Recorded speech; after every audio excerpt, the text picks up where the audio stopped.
Well, Grant Thomas was a former star with the Saints and, of course, a former coach from the back end of 2001 through until the end of 2006, 3 consecutive finals appearances, including back-to-back preliminary finals in 2004 and 2005, and always been a very passionate critiquer, but also a very passionate St Kilda supporter. And we're doing a review this evening, and we thought that Tomo would be a great voice to add to that chat. Tomo, thanks for your time. Pleasure, guys. Now, a little bit of an editorial, I guess, from my point of view, that one day it feels like St Kilda are a million miles from a flag, and then the next day it feels like they're not that far away, because my brain convinces myself, they missed some shots against Geelong. They probably should have won that game. They missed 4 set shots in the last 2 minutes against Sydney. They kick any one of those, they win. They were 6 goals up on Adelaide, and Hunter Clark gets injured. But then my brain corrects itself and goes, we always miss shots in big games. We always don't nail those moments. We always appear to be unlucky in close matches. And I'm like, well, that's probably our fault. It's probably not bad luck or circumstances. And does that make sense? Is it a case of we always appear to be unlucky, but if you're unlucky so many times, it's got to be your fault?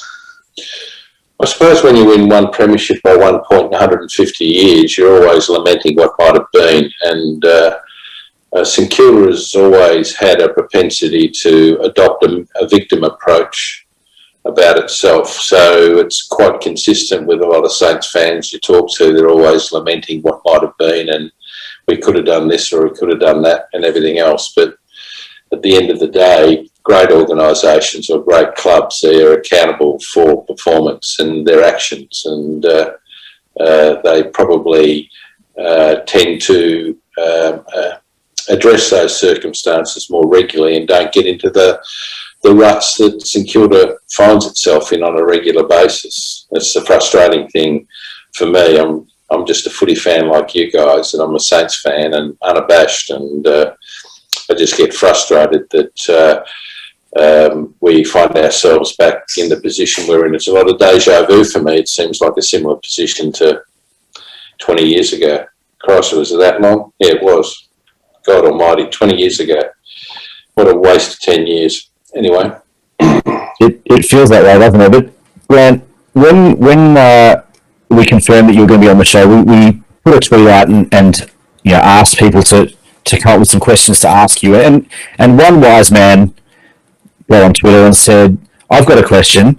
What on earth is going on down there? So do you have an answer? I mean, that was you. Do you have an answer? Do you have a perspective? What on earth is going on at Moorabbin? I was going to say what a very smart person that question was from, but yeah, look, I get very frustrated when the leadership within the club come out and start protecting themselves and giving excuses and protecting the players and everything else. When we get situations like the ridiculous Ben King, Max King,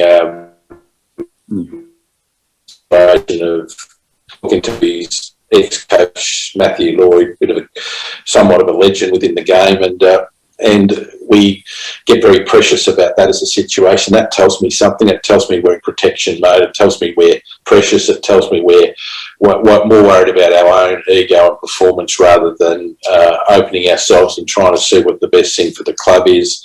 When I hear about us contacting the media and say, hey, listen, can you back off having a go at Higgins and King about their goal shooting? It's not really, helping them a lot. For God's sake, I just worry about that sort of stuff. And I just think we should be better than that and stronger than that. And this whole thing comes down to leadership any way you want to look at it. And, the President Bassett needs to have a really good hard look at his performance and what his expectations are. If they're in line, well, he probably needs to make a decision about whether he wants to go past this year.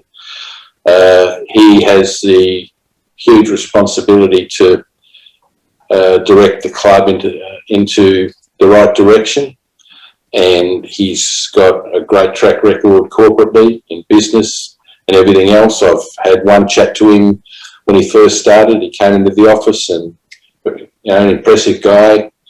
Haven't had a chance to have a chat to him since. I'm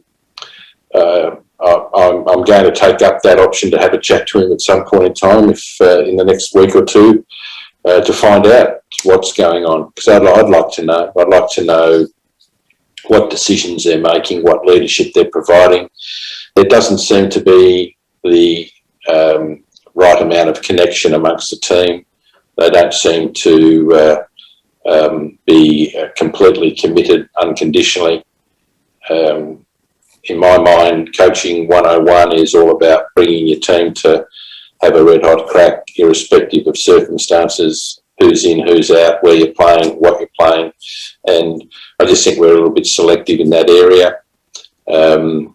So, when you look at the leadership, whether it's the coach, whether it's his advisor, whether it's recruiting, whether it's the people in charge of the football program, the football department, whether it's the chief executive, whether it's the board, there's no shying away from it. They've got to have a really hard look at themselves, and I would strongly recommend a very, very independent and formal review. I heard they're having an internal review at the moment, but that sort of worries me, because it's like, the loonies are in charge of the asylum in some ways. So you wouldn't want people like Lethlean and Bassett doing a review on themselves. I don't know who's conducting the review, but I'd like to see the results of it. I'd like to know who's doing it, but I think it's time we made some really hard calls. We've had enough of trying to patch up things. I think it's time that we had a complete overhaul, a completely blank canvas, and started to make the necessary decisions to ensure that St Kilda Footy Club is going to be a force to be reckoned with going forward, that it's going to earn the respect back of the football public, that we're only going to entertain people that are interested in premierships and interested in doing whatever's required to win one, that is going to be selfless, egoless, and provide the necessary leadership to ensure that we're right at the top of the tree. And there's two types of clubs in AFL. There's one type of club that is in the premiership business, and there's usually about 6 or 8 teams regularly. Some of them always are in that, and the rest of them are just playing AFL. And I think St Kilda's just happy to play AFL at the moment. Our record is abysmal. It always has been. Even in our halcyon days in the 60s, we won one premiership by 1 point. We probably should have won 2. We probably could have won 3 or 4. We had an incredibly good team. I'll take responsibility that we should have delivered during my time. We didn't. Rossi, the same. So we're littered with underperformance and inadequacy. So if you think that how we're going about it now is the panacea for success, wow, it's not going to work. You've got to do something dramatic and drastic.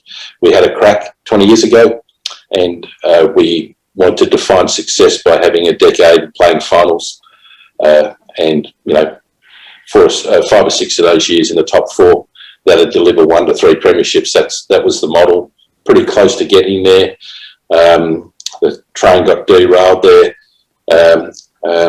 by a nameless person, and took a while to get back on the tracks. But Rossi nearly got us there as well. But once again, we're living with incompetency and bad decisions, and we find ourselves in a similar position now. So it's a long answer to a pretty short question, but I suppose my question back is who's going to do it? Who's going to be the person now to lead the new change?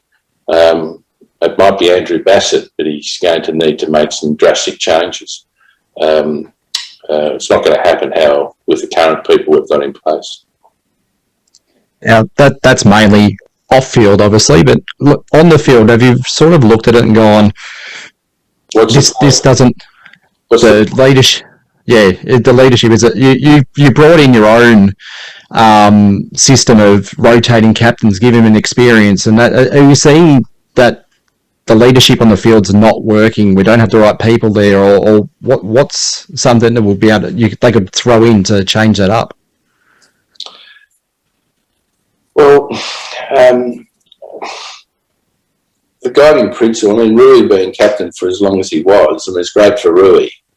And he's right behind me. I love him. He's a family friend. He's like a son. It's not good for St Kilda Footy Club to have that principle. I mean, you have when he leaves, there's a huge vacuum behind him. And it's not his fault, it's the club's fault. We've got programs to have sustainable, perpetual leadership. That's what it's about. And but unless we've got the off-field correct, you actually can't get the on-field. Doesn't matter. I mean, they'll have their days where they play well and go okay, but this you have one loose link or one broken link in a chain within a club, and it's disaster. You have to have connectivity, synergy, solidarity amongst all aspects, from the board level through the executive level to the operational level to the football department to the playing group and the extended people who support them. It's just a fundamental requirement. We've never had that. So we can drill down into how we're playing and the fact that we turn 4-goal wins into 8-goal wins because we run forward of the ball and we are very, very keen to put our hand up for easy goals and everything else for unaccountable teams we're playing. But when we don't get our own way, we're not that good. And Steely's a star. I think our defence works pretty hard and they're pretty good, but we don't have, to me, we don't seem to have made the right recruiting decisions in recent times. Well, for a long time, to be frank. And we don't have that 190 centimetre strong body midfielders that most clubs have got at least one, maybe two of. We've got Steely, who is a battering ram and fantastic, but he should be our third stringer. We need people who can sort of physically impose themselves in those contests, and most of our sort of better players, if you like, they're midgets. They're small, they're little, and that's great when we're going well. But grand final day or big final day, bigger bodied people are, in my mind, is a better recipe for success.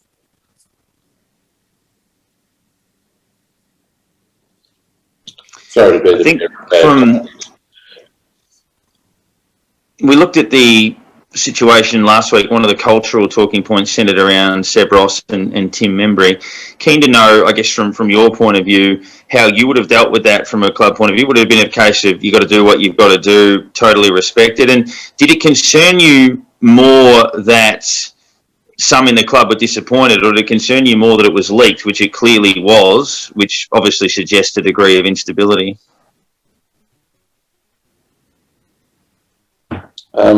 What concerns me that people within the club were disappointed. It tells me that culturally we're miles away. If you can't have the utmost appreciation, respect and support for any person within any environment, organisation, doesn't matter if it's a player or a work person in marketing, or it doesn't matter. If they've got a family to look after, you just go and look after your family. That's the most important thing. And if you haven't got a culture and an environment that creates that and fosters that, you haven't got anything. You just haven't got. I was just so shocked that that became an issue, and clearly was an issue internally at the club. As far as I'm concerned, every week you pick up the paper and 18 clubs have got someone arrested for mental and or physical reasons. They're either cooked physically or mentally or whatever, they're arrested. I don't know what the big deal was. Like, if Seb Ross wanted to spend time with his wife because of their twins, I don't care if he had to take his felt he had to take his son to the dentist because he had to have a tooth extractor. I couldn't give a stuff. Whatever the player requires in that area, they need to be respected and they need to be supported. And what's worse, you can't force a player to play under those circumstances. So, you want every player available as much as you can, but you absolutely need to have an environment where any player or person for that matter can put their hand up and say, hey, listen, I need to be somewhere else this week. This is just, a fundamental, a basic fundamental. Says to me that everyone within the club is under extreme pressure, and they were really frustrated that a couple of their better players weren't going to be available for a game. So they were, looking to protect their own circumstances rather than the best interest of the player. So, Grant, you've touched on that vacuum of leadership within the club. You've touched on, I guess, the culture of the club. But how, like Aaron mentioned before, you kind of brought in that rotating captains system or program. How do you build leaders? What are some of those things that you can do to build leaders? Because you did that within our football club. It took some time. It didn't happen overnight.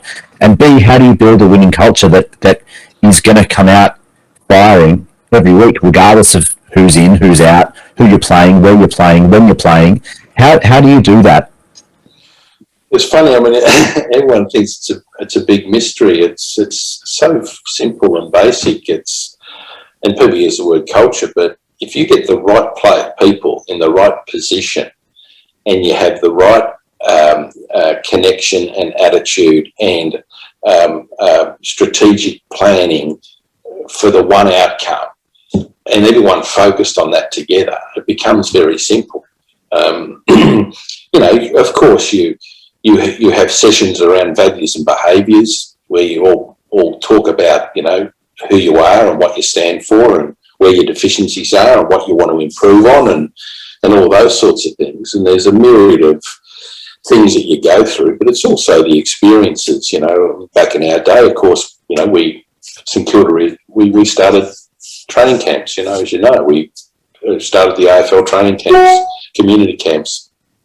And a part of that was to let the players know that you're not that important. You might think you're important, but there's more people in the community, especially in country areas. They're just beautiful people that are so selfless and so caring and so giving.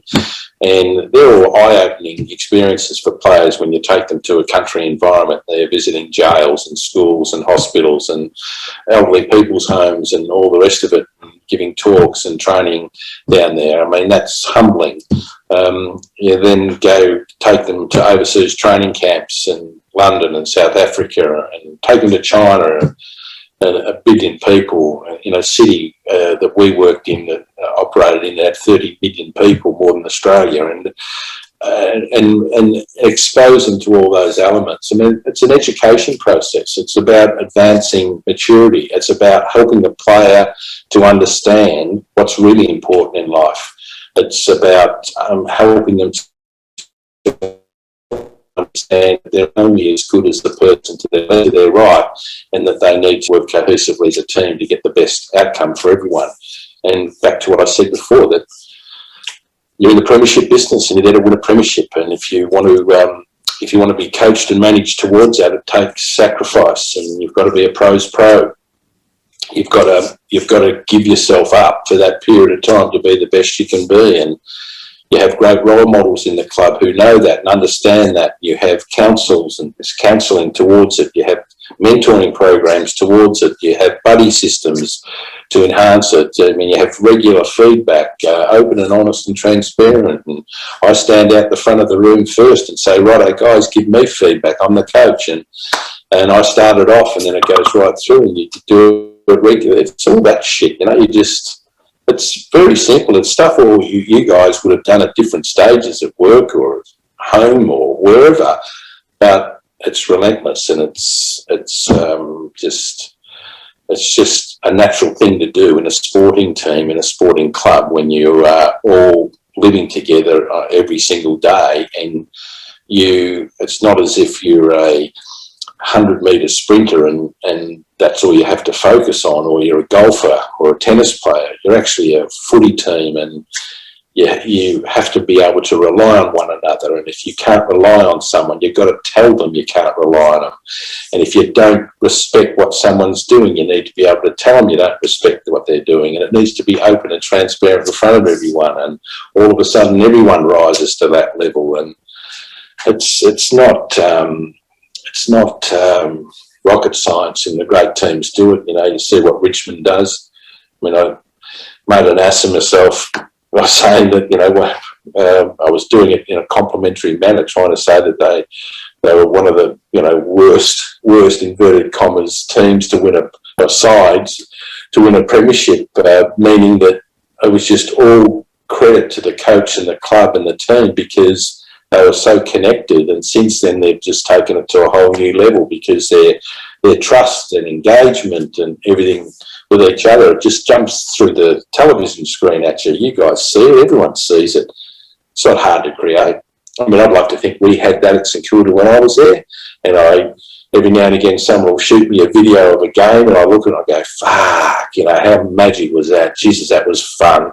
The guys just loved it, and it's exciting. So it's not too difficult to get, and once you get it, it's like a tonic, it's like a drug. You just want to keep using it, you just want to keep being it, and that's what it's about. But you've got to be able to look at everyone, front, behind, side, everywhere, and they've got to be on the same page. And it doesn't matter what part of the club they're in, they've just got to be connected like that.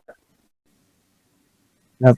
Being the pioneer of sort of those overseas camps, as you're just talking about, and getting the groups together, getting them bonding, getting them as one, tying that in with something else, compared to last year, do you feel the fact that the guys had to go into their own little hub, they're all by themselves, they're in a foreign place, they all grouped together, do you think from the outside looking in that brought the team together, that made them play well, that made the team really gel, and they've come back to normal life, and all of a sudden things have changed a little bit? Do you feel like that at all, or how's that looking? Look, with that may have had something to do with it, but the fact that they were all together and all the rest of it, that may have helped Rats's ability to get the team connected and driven to play as a team, and not individually. That may have been a strong element for last year, but I thought last year the team played really well. I thought we'd be fortunate to make the 8. I thought I had a sort of 8, 9, 10 around there. We made the 8 and won a final. I was surprised to beat the Bulldogs. We played really well that game, and that was fantastic. I didn't have any expectations of us playing in finals this year. I thought we'd be around the same. If we got in, great, but I had us more around, 9 to 12, or 8 to 12 around there. But and I know we got those guys in, but I thought, well, I'm not certain that they're going to be the sort of guys that are going to make the difference that is required. And I don't know some of the decisions we've made and why we've made them, but there seems to be a little bit of animosity around some of those things, and the team spirit, morale doesn't seem to be where it needs to be. I mean, spirit and morale is a really, really important, tangible thing within a club, and its spirit and morale is based on two things. And firstly, you've got to believe that something's achievable and worthwhile, and secondly, you have got to believe that you have the ability to do it, and that's where spirit and morale come from. And so if you don't believe the challenge is worthwhile and you don't believe you have the ability to achieve it, well, spirit morale wanes very, very quickly. That's what it seems to me to be, is that last year we got up and we stayed up, and we're fairly consistent. The band between our best and worst wasn't great, wasn't huge, and that's always a good thing. Whereas this year it's really selective, big gap between our best and worst. we either have a competitive performance or we get smashed, you know.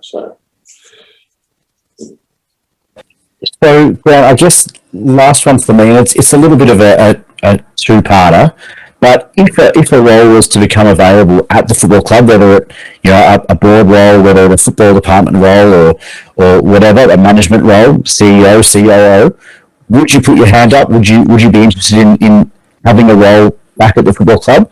And B, what would you do if you had one of those roles? No, I wouldn't. I've had my time, and I have my own business that I run at the moment, and I'm really excited about that. I love it. I've got 65 staff, and we've built Australia's first and best digital bank called Up, and we're up nearly 400,000 customers, and we love it. In fact, coaching the engineers like a footy team excites me and excites them. They love it because they have never, let's call them the nerds, have never had that feeling, and they love it. And I'm really excited by the work I'm doing and everything else. If I could ever help St Kilda Football Club from a council point of view, an advice point of view, or a involvement point of view, I'd always be there for them, always, 100%. But that's up to the club, and I wouldn't stick my nose in unwanted. And look, I really think I've only got one good fight left in me, and if I get pushed too far, I might waste it on the club at a point in time. But I'll wait for others to stand up first and have a crack. I had my crack, and we nearly got there, but it's now time for someone else to do that. But don't push me any further, Saints. My final one from me, you sort of touched on it a little bit with the connection and the desperation and guys just wanting to play AFL. I know you had some big name recruits from other clubs when you were there, and Garrick and Hamill and Brett Voss, and even guys earlier than that like Callahan and those sorts of players that were handy. Can you have too many of the foreign legion, if you will? I've heard that perception from others, that more than half of St Kilda's list have come from other clubs. Can players get comfortable almost if they're not grown there, and it's a case of, I've got a pretty good pay packet, I'm earning a good living, I'm signed for 4 years, this wasn't home, and that maybe you don't get everybody gelled together like you should? I mean, it's a valid observation, but I'd say good luck to the players. If you can get $600,000, $800,000, $900,000 for 3, 4, 5 years and blood your way through it. All credit to you. Good luck to you. I'd be looking at the club, and for the club to allow that sort of behaviour and that sort of selectivity amongst the playing group, that's where the problem is. It's leadership. It's not if players. I mean, there's a lot of situations. It's like your kids. Like your kids will sort of push so far, and they're very good at knowing how far they can go. And if mummy and daddy let them go a long way, God, they'll take the whole lot, no trouble. But if players are the same, if you got an opportunity to make a statement a month ago, 6 weeks ago, round 10, whatever it was, and drop a couple of guys that absolutely needed to be dropped. In fact, they should have put their hand up and said, "I'm out." But they're playing so badly. But then you go the other way and actually try and protect them and don't make any statement whatsoever. Well, you're actually letting us all know that standards aren't that important here. You can be selective, and if we're on a roll and we're going all right, well, everyone can jump on board. But if it gets really tough and hard, you're excused if you don't want to, put your head over the ball, or if you don't want to work as hard as the opposition. And that's what it's like. But I wouldn't be having a crack at the players. I'd be having a crack at the people that are in charge of leading the actions and the behaviours and the efforts and the attitudes of the players. Now, we see the picture of Nick there behind you. Player that obviously, as you say, it would have been an absolute privilege to coach. At the moment, we have play down there, Max King. Now, when Nick was younger, he played a bit down back. Is that a move that you think that maybe could have helped Max early on in his career? Just send him down back a little bit and just get him to look at what other forwards do and get an idea of how structures work and that sort of thing. Just a different point of view, because that's sort of what it feels like to happen with Nick as he was in his first season and a half before he moved up and actually took control of our own forward line. Is that something you think may have helped him out a little bit? Look, it's not going to solve the problem, and you would like to see a guy of his ability work his way through it, and I don't think we're using him anywhere near the right manner. I'd probably prefer to see him up at centre half forward or playing a little bit higher than he currently is, because when you're in that last position on the last line, all focus comes towards you, and it's easy for defenders to double and triple team you in a goal square, or 10 or 15, 20 metres out where he does most of his work. I would have no hesitation in him going into the ruck for a period, playing off a wing, playing off half-back, as you suggested. I think all of those are great learning experiences. When you know you're not in the premiership window, and we are not anywhere near the premiership window, it's not going to happen in this next decade that I can see. So now's the time to actually develop and experiment with those things and give people, you've got to have the courage to sort of, to potentially not get your best performance by allowing as many players as you possibly can to experience different roles and different circumstances during a season, so they can be multifaceted and adaptable and resilient and all of those things. But I think all of that would definitely help Kingy if he was given another role or played a bit higher. Most of our memories as St Kilda supporters do bring up pain and a bit of heartache, and certainly during your tenure there was some painful memories, but overall I think most of us remember that period with tremendous fondness in terms of the passion with which they played, the excitement, and we long for those opportunities again. We got a little glimpse of it last year, and unfortunately it was fleeting. We look for that next opportunity, but Tom, I always love your passion. I always love that you take our call, and thanks very much, and hopefully we can ride the wave as slowly as it may seem back up the ladder altogether. Agree with that. Keep up the great work, guys. All the best.